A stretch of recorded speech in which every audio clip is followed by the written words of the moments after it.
राधे राधे महाराज जी। महाराज जी, हर कोई लोग इस्तेमाल करके छोड़ क्यों देते हैं? मैं बहुत अच्छा करता हूँ, फिर मेरे साथ गलत हो जाता है, कभी कभी बदले की भावना आ जाती है। हमने बदले की भावना न रखो बच्चा, इसी का नाम संसार है। आप क्या बड़े बड़ों के साथ धोखा होता है। आप तो मतलब संसार में हैं। शिष्य ने गुरु को जहर दे दिया गुरु की संपत्ति पे। एक बहुत बड़ा स्थान है, हम गंगा किनारे जब भ्रमण करते थे तो वो मास्टर था शिष्य, तो वो पहले मास्टरी छोड़कर शिष्य बना, फिर विरक्त हुआ और फिर उनको जहर दे दिया जो गुरुजी थे, और फिर उनकी संपूर्ण प्रॉपर्टी का अधिकारी बना।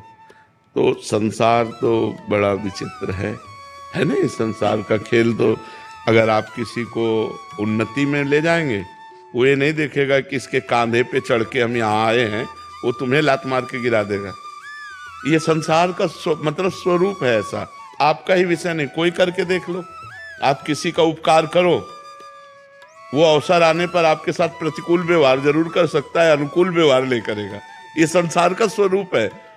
तो अगर आप परोपकार करो तो उसे भगवान को समर्पित कर दो, पलट कर उससे मत चाहो। अगर चाहोगे तो दुख ही मिलेगा। ये हमारी पक्की बात समझ लो। यहाँ कपट छल ये बहुत जोर का चल रहा है। कलयुग है, पाए जान जगत में सब जन कपटी कुटिल कलयुगी टंच। कलयुग का ऐसा प्रभाव है कि आपके सामने मुखड़ा कुछ और होगा, पीछे कुछ और होगा। मतलब ये बहुत समझने का विषय है कि हमको परोपकार करना है, पर बदले में वो हमारा उपकार करे ऐसी भावना नहीं रखनी। नेकी कर दरिया में डाल वाले सिद्धांत में चलना होगा तो सुखी रहोगे। अगर सोचो कि हमने किसी को पानी पिलाया और वो हमको कभी अवसर पड़ेगा तो पानी पिलाएगा, तो दुख ही मिलेगा आपको, पलट कर दुख देगा। ये संसार का स्वरूप ऐसा है। इसलिए बहुत सावधान रहो, परोपकार करो, पर विरोध भाव ना करो। ये क्या करेगा? अपने को परेशान कर देगा, अपने चिंतन खराब होगा। अच्छा, मान लो आप मारपीट की कानूनी कार्रवाई हुई, आप जेल गए, फायदा क्या हुआ? फायदा हुआ क्षमा करो। तुमने जो अच्छा किया वो बुरा कर रहा, मालिक देखेगा, मालिक देखेगा।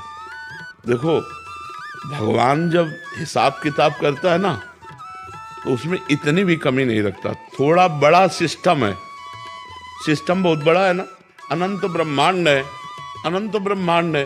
तो हिसाब किताब में देरी जरूर लगती है। देखो, अपने यहाँ मुकदमा चलते रहते हैं, 10-10 वर्ष नहीं चलते रहते। केस फाइनल होने में 10वें वर्ष मुकदमा चलता रहता है, जबकि एक देश की बात है और अनंत देशों अनंत राष्ट्रों की बातें भगवान के पास है। तो थोड़ा वहां देरी है, पर जब वो हिसाब करेगा तो फिर उसमें राय पाई का अंतर नहीं रहेगा। इसलिए हम उनके ऊपर छोड़ दें और हम मस्ती में हो जाए। मालिक हिसाब करेगा, हम हिसाब करेंगे तो फंस जाएंगे, क्योंकि हमारे द्वारा कर्म बिगड़ जाएगा, मानसिकता बिगड़ गई, संपत्ति नष्ट हुई, जीवन नष्ट हो सकता है, ज्यादा गुस्सा आ गई, हिंसा हो सकती है। हमको लौटना चाहिए, विरोध भाव से वापस लौटना चाहिए, क्रोध भाव को अंदर दबाना चाहिए और अपने को बचा लेना चाहिए। नहीं तो बहुत प्रकार की समस्याएं हमारे जीवन में आ सकती हैं।